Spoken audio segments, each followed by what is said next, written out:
নমস্কার জানিয়ে আজকের আমার ছোট্ট একটি ভিডিও আমি শুরু করছি। তো তোমরা দেখতেই পাচ্ছ এটা আমার স্ট্রবেরি গাছ। তো এর আগে তোমাদেরকে আমি শর্ট ভিডিওর মাধ্যমে কিন্তু অনেকবার দেখিয়েছি এই স্ট্রবেরি গাছটি।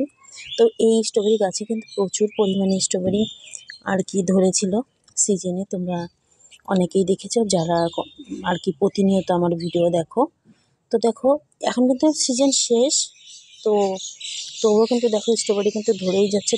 তবে অনেক দিন পরে আমার এই স্ট্রবেরি গাছের মধ্যে আর কি বৃষ্টির জল তোমরা দেখতেই পাচ্ছ, দীর্ঘ অনেক দিন পরে কিন্তু বৃষ্টি হয়েছে। তবে বৃষ্টি হওয়াতে এই গাছটির খুবই ভালো হয়েছে অনেক দিন পরে, যেহেতু বৃষ্টিটা এই গাছ কেন প্রত্যেকটি গাছই এই বৃষ্টির জন্য ভালো হয়েছে। তো প্রত্যেক গাছের জন্য বৃষ্টির খুবই দরকার ছিল, তার কারণ আমাদের এখানে প্রচণ্ড রৌদ্র আর খরা ছিল।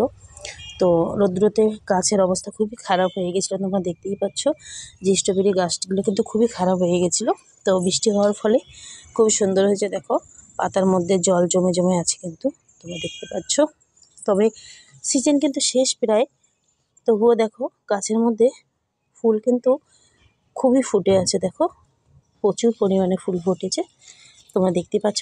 নতুন নতুন করে এই ফুল থেকে অনেক স্ট্রবেরি কিন্তু দেখো নতুন নতুন করে আবারও ধরতে শুরু করে দিয়েছে। এই দেখো একটা পেকেও গেছে, তোমরা দেখতে পাচ্ছ পেকে গেছে কিন্তু প্রচুর প্রচুর কিন্তু ধরেছে। এখনও সিজন শেষ, তবু কিন্তু প্রচুর পরিমাণে স্ট্রবেরি এই গাছটির মধ্যে হয়েই যাচ্ছে। তোমরা দেখতেই পাচ্ছ ফুল তো আছেই, আর প্রচুর দেখো আমাদের বাড়ির বাচ্চাগুলো কিন্তু প্রচুর খেতে ভালোবাসে আর কি, তুলে তুলে কিন্তু প্রতিনিয়ত খাচ্ছে। তবুও কিন্তু আবারও নতুন করে হচ্ছে। দেখো এখন খুবই সাইজটা ছোট, তবে আমি সিজনে কিন্তু খুবই বড় দেখিয়েছিলাম যে গাছের স্ট্রবেরি কিন্তু খুবই বড় হয়েছিল।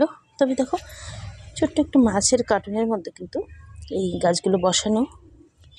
তো দেখো একটি ফুলের চারা হয়েছে, এখান থেকে তুলে নিতে হবে চারাটি। তো দেখো এর থেকে একটু ছোট্ট একটু পাত্রের মধ্যে বসানো ছিল, এখানেও কিন্তু ছোটো ছোটো স্ট্রবেরি ধরতে শুরু করে দিয়েছে। ফুলও অলরেডি চলে এসেছে দেখো।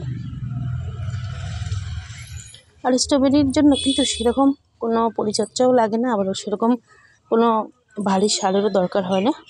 হালকা সালকা দুবেলা জল আর একটু হালকা পরিচর্যা করলেই স্ট্রবেরি গাছ খুব সুন্দর হয়। তবে এই রৌদ্র আর গরমের মধ্যেই দুবেলা জল দেওয়া হয়েছে, তবে সেরকম জলও লাগে না। মাঝারি ধরনের উত্তাপেই এই স্ট্রবেরি গাছ খুব ভালো হয়।